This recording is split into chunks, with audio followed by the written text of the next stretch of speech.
네, 저희 교회는 항상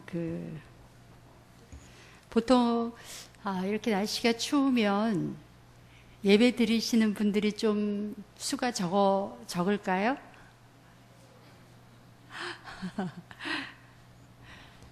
저희 교회는 그런 것으로부터 좀 예외가 되는, 네, 어떠한 상황에서도, 네, 참 은혜다 싶습니다. 그래서 아마 우리 믿음의 선배님 되시는 우리 장로님과 우리 권사님들께서 교회의 전통을 아름답게 지금 만들어 가 주신다고 그렇게 믿습니다. 그래서 오히려 지난주보다 오늘이 더 많이 나오셨다고 제가 그렇게 들었습니다. 제가 11시 예배를 못 드려서 점심시간에 내려온 우리 이제 엄마들한테 물어봤더니, 예, 오늘이 지난주보다 조금 더 많이 오셨다 그래서 제가 너무나 감사하고 저희 교회의 저력이라고 생각을 합니다. 주보를 보시면은요, 저희 주보에 오후 예배하고 수요 예배 제목이 나가는 난에 오늘 주보에 보시면 수요 성경 통독 해가지고 제목 38 믿음의 아들에게 남긴 편지 이렇게 되어 있죠. 그 38이라는 숫자는 저희가 이제 오후 예배 때라든지 우리가 이제 지금 가지고 있는 이 교재가 40까지 되어 있어요. 그러니까 40과거든요. 그래서 신구약 성경 66권을 몇 번에 걸쳐서 40번에 걸쳐서 저희가 한번 전체 설명을 할 수 있도록 이렇게 되어 있습니다. 그러면 38번이면은 앞으로 몇 번 남았죠? 2번 남았습니다. 오늘까지 해서 38, 39, 40 하면 신약 성경이 다 이제 한번 이렇게 설명이 돌아갑니다. 이렇게 설명이 다 되면 저희 교회로서는 2번째가 되는 겁니다. 아시죠? 그래서 이제 다시 창세기로 가면 이제 3번째 성경 전체적인 설명에 들어간다고 그렇게 이해를 하시면 되겠습니다. 그래서 저희 교회는 지금 이 오후 예배 때 성경 전체를 몇 번에 나누어서 40번에 나누어서 설명을 드리고 있습니다. 이렇게 하는 이유는 우리 성도님들께서 성경을 읽고 이해하시는데 도움이 되도록 열심히 이제 성경 전체의 흐름이라든지 내용을 설명을 해드리고 있습니다. 그래서 성경을 왜 읽지 않으십니까? 라고 보통 다른 교회 성도님들한테 물어보면 읽어도 무슨 말인지 몰라서 나는 성경 읽는 것이 재미가 없다. 이렇게 말씀하시는 분들을 여러 분을 만났습니다. 그런데 이제 저희 구름산 교회 성도님들은 최소한 내가 성경의 흐름을 잘 몰라서 무슨 말인지 몰라서 이해가 안 된다라고 하시면 안 될 것 같아요. 그래서 성경에 대해서 조금 더 깊이 있게 아시기 위해서 우리가 오후 예배에 꼭 참석을 해주시고, 그 다음에 성경이 어떤 흐름으로 이렇게 이제 쓰여져 있고 우리가 어떻게 읽어야 되는가 하는 것을 우리가 지금 보고 있습니다. 이제 신약 오늘까지 3번 남았습니다. 제목을 보시면 믿음의 아들에게 남긴 편지 이렇게 되어 있습니다. 우리가 신약 성경에는 서신서, 편지 글이 많이 있습니다. 서신서 중에서 우리가 오늘 보는 것이, 오늘 보시면 디모데전서, 디모데후서, 디도서 이렇게 3권의 책을, 신약 성경을 우리가 보게 되는데요. 이 디모데전서, 디모데후서 이 말투가요 굉장히 옛날 말입니다. 아시죠? 예, 전서, 후서라는 말이 요즘 쓰는 말이 아니에요. 만약에 요즘 번역을 했으면 어떻게 번역을 했을까요? 디모데에게 보낸 첫 번째 편지 이렇게 했을 거예요 아마. 후서는 2번째 편지. 예, 그래서 우리가 이게 전서, 후서라는 게 젊은 사람들은 조금 낯선데 어쨌든 디모데 전서, 후서는 첫 번째, 2번째 이렇게 생각을 하시면 되고, 오늘 나와 있는 이 책 제목 디모데 전서, 후서, 디도서는 다 사람 이름을 가지고 만든 서신서입니다. 그러니까 디모데에게 보낸 편지 이렇게 생각하시면 되고요. 디도에게 보낸 편지, 그러니까 사람 이름이라는 것을 기억을 하시고, 우리가 지난 시간에 배웠던 에베소서, 빌립보서, 이거는 뭘까요? 지명입니다. 우리 교회 옛날 이름이 서면교회였습니다. 그러니까 지명이죠. 그러니까 만약에 우리 교회의 편지를 사도 바울이 하셨다면 이름이 어떻게 붙여질까요? 서면교회였을 때는 서면서가 되는 거죠. 네. 우리가 지금 구름산 교회라는 것은 우리 지역을 대표하는 게 아니라 이 뒤에 산 이름을 우리가 따서 교회 이름이 됐지만, 이렇게 지역 이름으로 되어 있는 에베소라는 지역, 빌립보라고 하는 지역, 이제 그런 지역을 따서 붙인 이름은 에베소서, 빌립보서 이렇게 되어 있지만, 오늘 우리가 보시는 새 디모데 전서, 후서, 디도서는 사람 이름이다. 아주 기본적인. 네, 거기부터 우리 하고 들어가겠습니다. 그러면 디모데 전서 1장 1절을 보시겠습니다. 디모데 전서 1장 1절 337쪽입니다.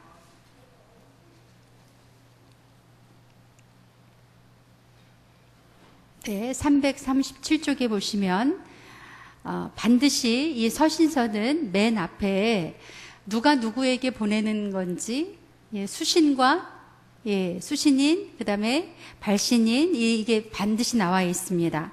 네, 1장 1절 2절 여러분이 이걸 읽으시고 그 다음에 내용을 우리가 들어가야 이게 분명하게 이해가 됩니다. 1장 1절과 2절 누가 누구에게 보낸 편지인지 한번 찾아보시기를 바랍니다. 시작.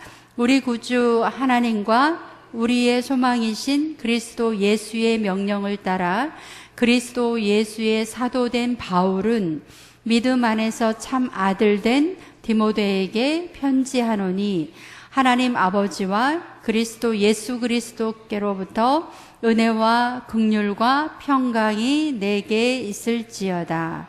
1절에 보시면 누가? 바울이. 2절에 보시면 누구에게? 디모데에게. 근데 디모데는 믿음 안에서 참 아들 된 디모데, 이렇게 설명을 합니다. 친아들이 아니고요, 믿음 안에서 아들이 된 디모데. 그러니까 디모데가 바울을 통해서 신앙을 접하게 되고, 드디어 이 디모데라는 분은 이제 목회를 하시는, 오늘날로 말하면 목사님이라고 하겠습니다. 그래서 3절에 보시면 이 디모데가 어디에서 목회하는지 목회지가 나옵니다. 3절 같이 읽겠습니다. 시작.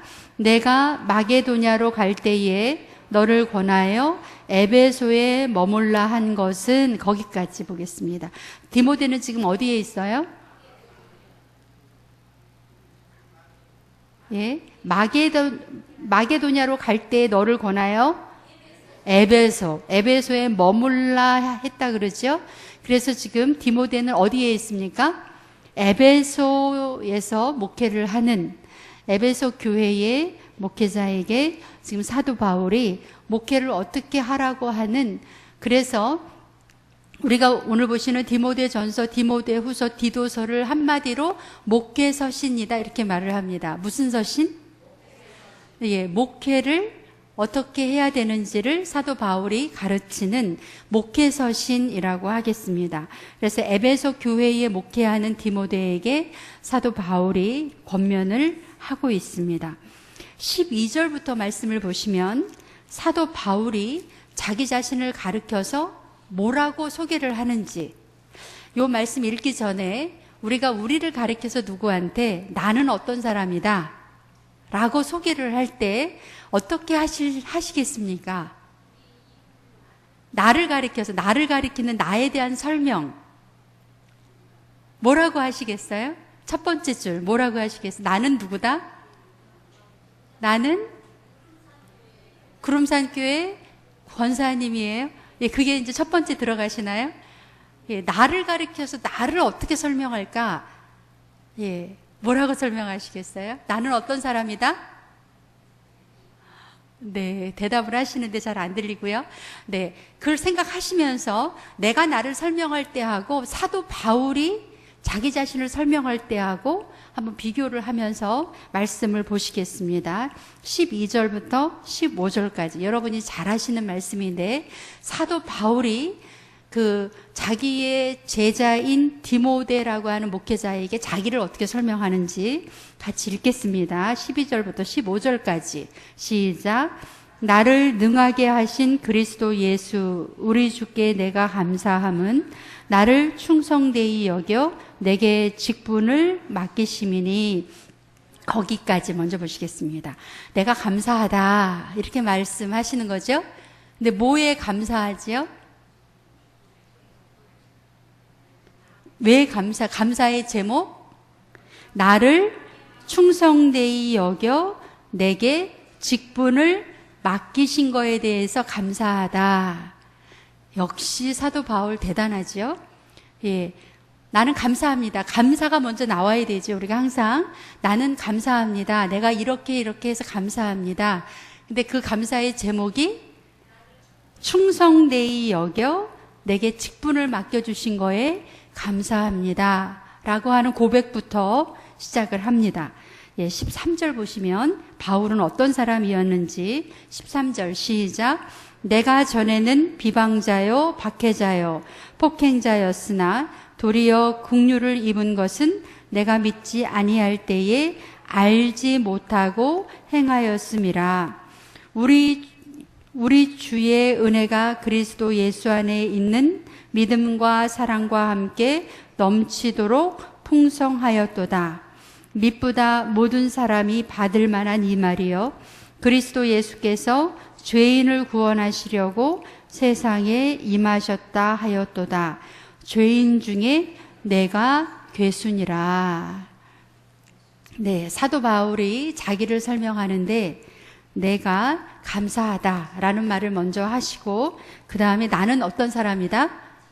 죄인 중에 내가 괴수다라는 이런 고백을 합니다.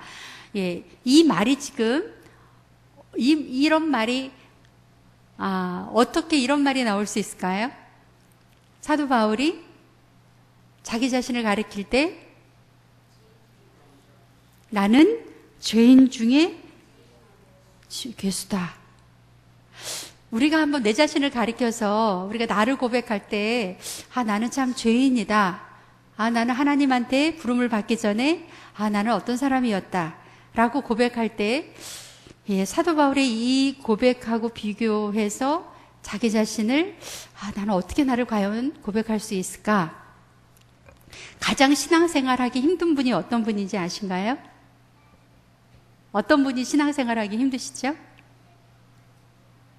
윤리적으로 올바르게 생활한다고 하시는 분, 나는 법 없이 산다고 하시는 분들이 신앙생활하기 가장 힘듭니다. 왜 그럴까요? 나는 죄가 없다고 늘 생각을 하기 때문에, 난 잘못한 게 없다 이렇게 생각하시는 분들이 가장 신앙생활하기 힘드시죠. 근데 사도 바울은 율법에 비추어 봤을 때 나는 죄인이 아니라고 생각하지만 하나님 앞에, 예수님 앞에 왔을 때 나는 죄인 중에 괴수다라고 하는 고백을 합니다. 그렇게 말을 하는 이유 16절 같이 읽겠습니다. 시작.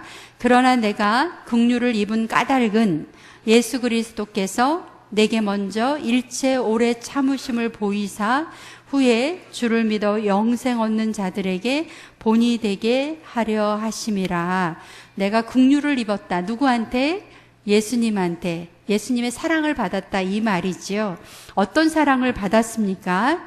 예수 그리스도께서 내게 먼저 일체 오래 참으심을 보여주셨다. 이게 무슨 말씀일까요? 예수님께서 나를 위하여 십자가를 지셨다. 나의 구원을 위하여 십자가를 지셨다. 그래서 그 오래 참으신 거를 내가 그 은혜를 입어서 주를 믿게 됐다 라는 그런 고백을 하고 있습니다. 그래서 이 사도 바울이 이 목회자 디모데에게 18절 19절 같이 읽겠습니다. 시작.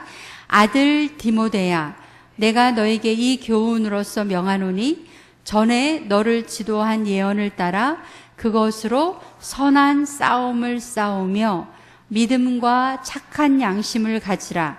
어떤 이들은 이 양심을 버렸고 그 믿음에 관하여는 파선하였느니라. 네, 디모데에게 가장 먼저 권면하는 말씀 딱 두 가지 단어. 뭐와 뭐? 믿음과 착한 양심. 네, 이제 저를 보시면 네, 오늘날 목회자나 아니면 교회 안에 직분을 맡은 뭐 장로님, 권사님, 집사님일 경우에 딱 두 가지를 우리가 늘 가지고 지니고 있어야 됩니다. 믿음만 있으면 될까요? 예, 세상 사람들에게, 우리가 교우들에게 믿음과 착한 양심. 참 양심도 없어. 네, 참 믿음은 좋은 것 같은데 양심이 없어. 그럼 어떻게 되는 거죠? 문제가 심각하지요.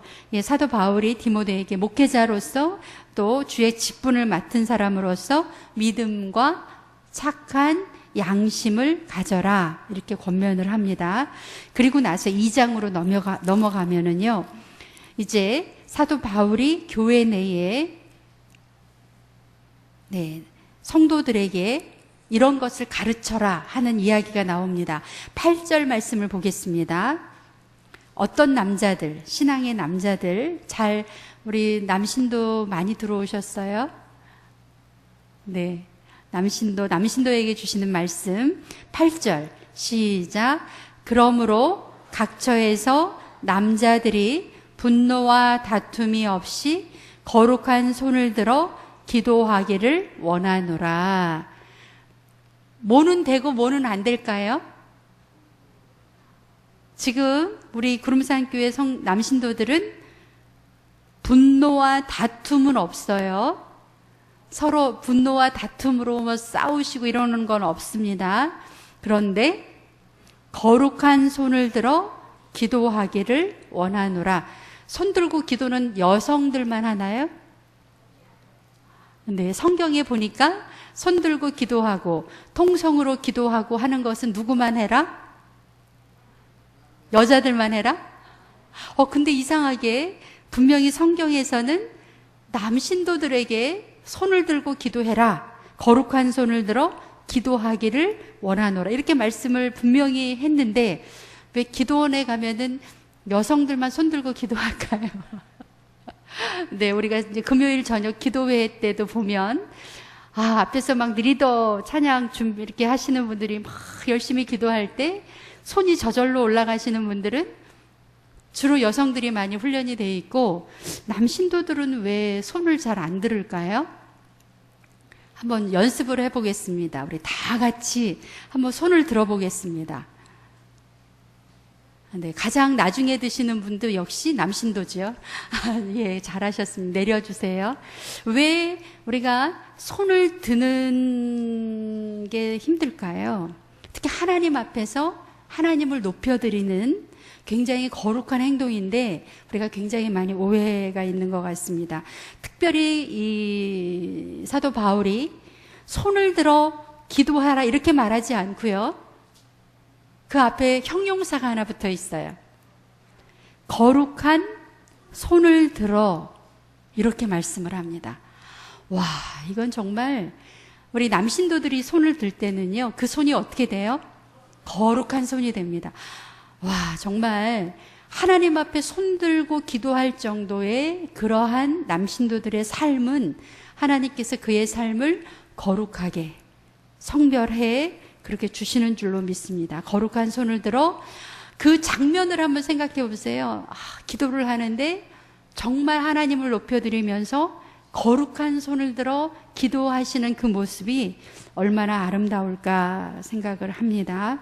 네, 3장으로 넘어갈게요. 좋은 말씀 너무 많지만 저희가 다 할 수 없고 3장에 가면 뭐라고 되어 있습니까? 제목이 감독과 집사의 자격, 이런 사람을 교회의 지도자로 세우라 라고 하는 사도 바울의 권면입니다.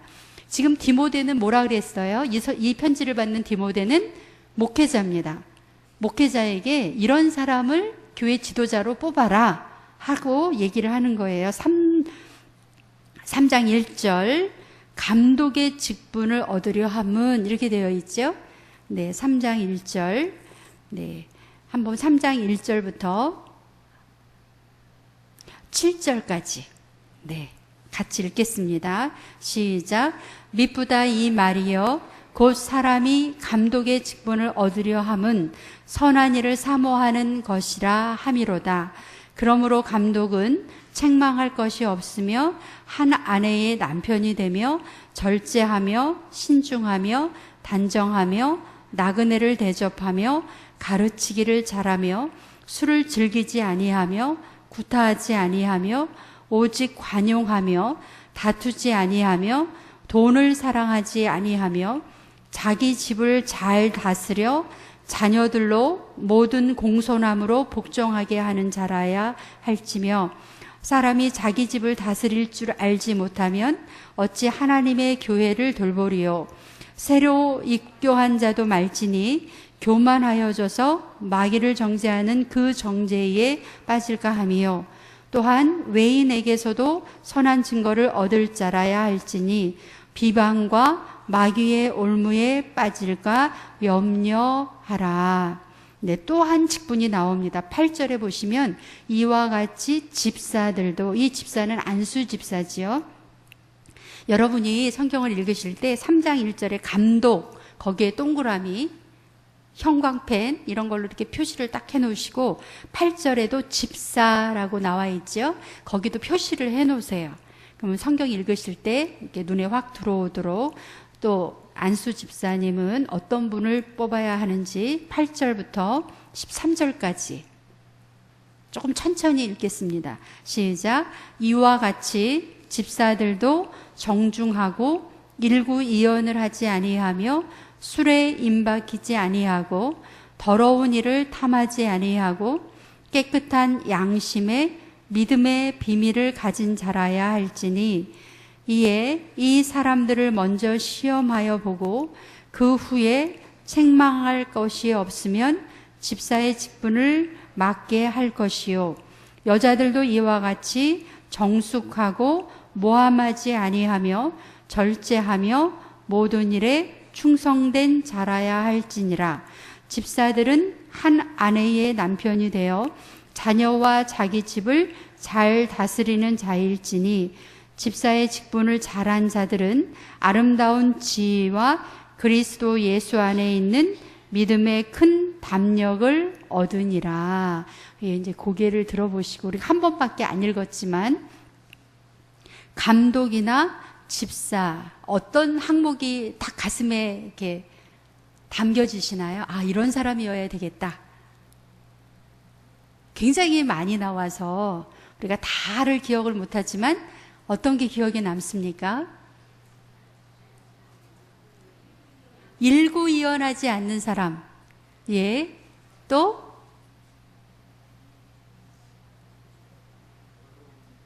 뭐가 나와 있죠?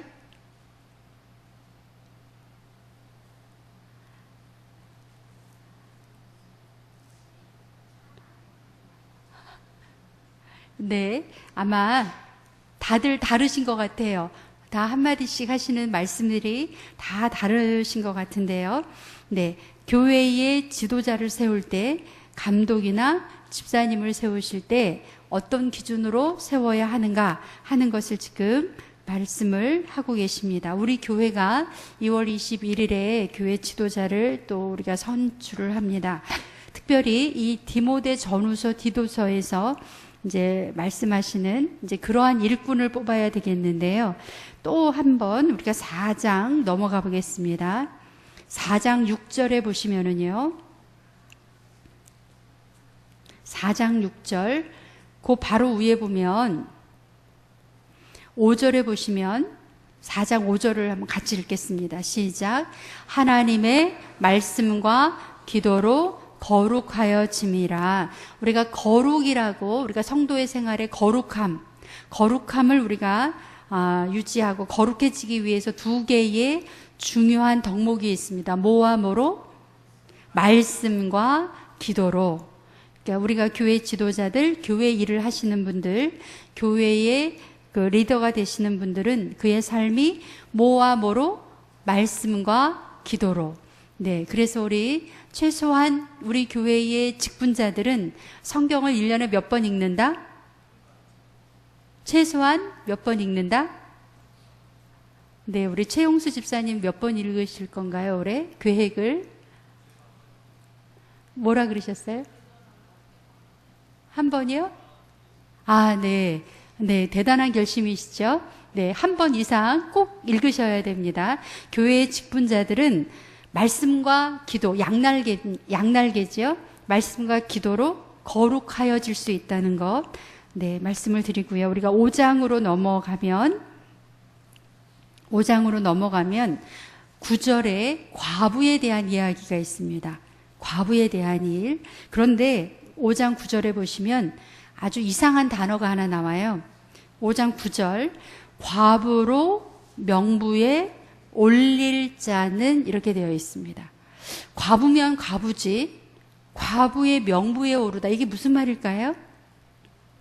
초대교회에서의 이 과부란 그냥 남편을 잃은 사람의 그 과부가 아니고요. 어떤 교회의 또 다른 어떤 지도자의 그런 반열에 있는 과부들입니다. 그래서 보시면 11절에 한번 보세요. 11절.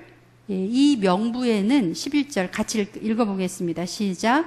젊은 과부는 올리지 말지니 이는 정욕으로 그리스도를 배반할 때에 시집가고자 함이라. 그러니까 이거 과부의 명부에 오를 수 있는 분은 아무나 오르는 게 아니에요. 그래서 그 기준이 보세요. 9절 10절. 초대교회의 이 과부의 명부에 오를 수 있는 분은 어떤 분인가? 9절 10절 시작. 과부로 명부에 올릴 자는 나이가 60이 덜 되지 아니하고 한 남편의 아내였던 자로서 선한 행실의 증거가 있어 혹은 자녀를 양육하며 혹은 나그네를 대접하며 혹은 성도들의 발을 씻으며 혹은 환난당한 자들을 구제하며 혹은 모든 선한 일을 행한 자라야 할 것이다 라고 되어 있습니다. 초대교회의 구제와 환난당한 자를 구제하고 나그네를 대접하고 성도의 발을 씻겼던 중요한 일을 했던 분들이 어떤 분들이에요? 이 과부의 명부에 올랐던 이분들은 나이가 최소한 얼마는 돼야 된다? 60 이상은 되어야 된다. 이 말이 의미하는 것은 아마 오늘날의 권사님들이 하시는 대부분의 일들을 초대교회에서 여기에 해당되는 분들이 아마 그 일을 맡으신 것 같습니다. 그래서 14절에 보면 그러므로 젊은이는 시집 가서 아이를 낳고 집을 다스리고 대적에게 비방할 기회를 조금도 주지 말기를 원하노라 이렇게 말을 합니다. 그래서 초대교회에서 이 나이가 많이 60이 넘으신 과부라고 우리가 이렇게 대접을 하고 불러드리는 분들은 교회에 굉장히 존경받고 덕을 쌓으신 분들이다 라는 것을 볼 수가 있고요. 우리가 17절로 내려갑니다. 네, 17절. 17절에 같이 읽겠습니다. 시작.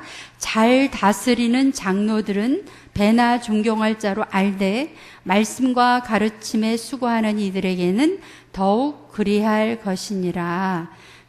장로님들의 덕목 안에 뭐에 대한 말씀과 가르침에 수고하는 이들에게는 더욱 그러할 것이다. 그러니까 우리가 신앙을 우리가 생각할 때 최소한 한 교회의 어른으로서 장로님으로서의 그 어떤 자격 안에는 하나님이 주신 말씀을 잘 알아야 된다고 하는 전제가 있습니다. 나는 성경을 몰라도 돼. 이거 평신도 막 교회 들어오신 분들이나 하는 얘기고 교회의 지도자들은 성경 말씀에 굉장히 그것도 가르칠 수 있을 정도의 그런 수준으로 그 말씀을 늘 가까이 해야 됩니다. 네, 넘어가겠습니다. 6장으로 넘어가면은요.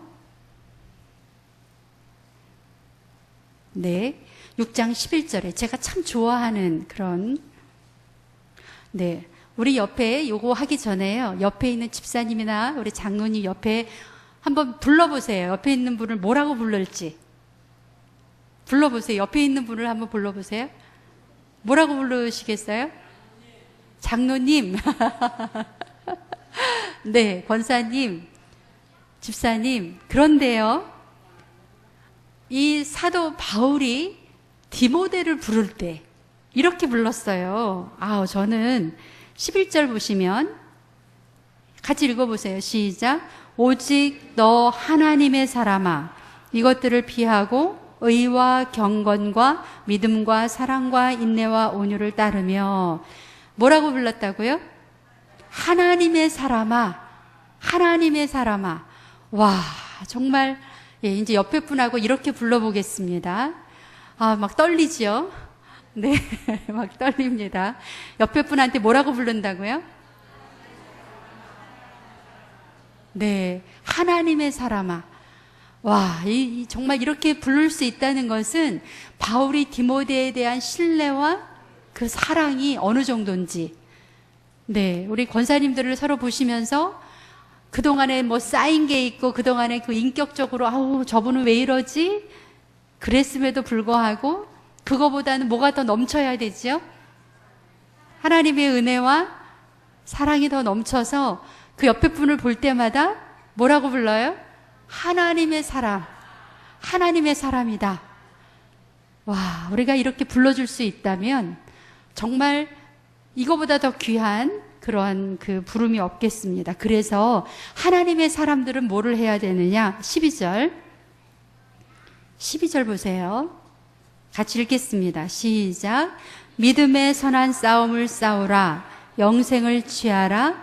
이를 위하여 내가 부르심을 받았고 많은 증인 앞에서 선한 증언을 하였도다. 네, 믿음의 선한 싸움을 싸우라. 거기다 밑줄 쳐주시고요. 이게 뭘까? 오늘 최용수 집사님 대표 기도까지 해주셨기 때문에 일주일 동안 묵상하시기 바랍니다. 믿음의 선한 싸움이 도대체 뭘까? 내가 살아가면서 내 직장 안에서 또 나의 가정생활 안에서 믿음의 선한 싸움이 뭘까? 그쵸? 우리가 일반적으로 우격다짐도 알고 뭐 욕하며 싸우는 것도 알고 다 아는데 그런 거 말고 믿음의 선한 싸움, 이게 도대체 뭘까? 나의 삶 속에서는 이걸 어떻게 적용해야 될까? 우리가 고민하시면서 우리가 일주일 동안 생활하시면서 이 싸움을 싸우시기를 바랍니다. 그래서 17절에 보시면 마지막으로 바울이 디모데에게 권면을 합니다. 17절부터 20절까지 21절 마지막까지 읽겠습니다. 17절부터 시작. 내가 이 세대에서 부한 자들을 명하여 마음을 높이지 말고 정함이 없는 재물에 소망을 두지 말고 오직 우리에게 모든 것을 후히 주사 누리게 하시는 하나님께 두며 선을 행하고 선한 사업을 많이 하고 나누어 주기를 좋아하며 너그러운 자가 되게 하라. 이것이 장래에 자기를 위하여 좋은 터를 쌓아 참된 생명을 취하는 것이니라. 디모데야, 망령되고 헛된 말과 거짓된 지식의 반론을 피함으로 내게 부탁한 것을 지키라. 이것을 따르는 사람들이 있어 믿음에서 벗어나느니라. 은혜가 너희와 함께 있을지어다. 어디에 마음을 높이지 말고, 마음을 두지 말고, 어디에 두지 말고. 17절. 정함이 없는 재물에 소망을 두지 말고, 또 어디에다가 소망을 둬요? 오직 우리에게 모든 것을 후히 주사 누리게 하시는 하나님께 소망을 두자. 하나님께 소망을 두자. 이렇게 권면을 합니다. 이번 일주일 동안 우리 수요 예배 오시면 오늘 못 보신 디모데 후서와 디도서 말씀을 또 같이 보시겠습니다. 네. 우리가 소망을 하나님께 두고 우리가 믿음의 선한 싸움을 싸우시면서 이번 일주일 동안 또 승리하시는 복된 귀한 삶이 되시기를 바랍니다. 네, 기도하고 우리 주기도문으로 마치겠습니다.